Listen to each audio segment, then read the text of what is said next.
আবশ্যক তারপরেও ওরে আমি এটা দিতে চাই। ও যদি এটা দেখা কোনো কিছু মনে করতে পারে। সেলিম তুই মালাটা নিয়ে যা, ওরে দে।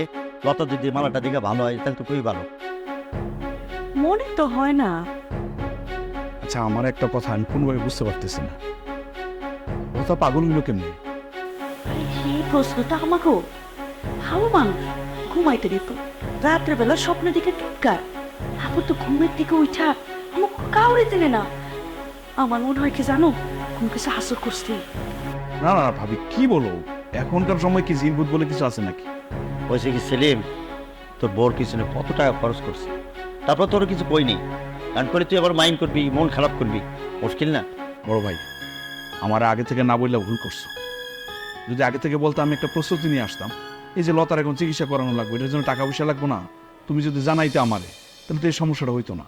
আচ্ছা হয়েছে, এখন যাও সেন্টার নিয়ে দাও, কিছু হয় নাকি।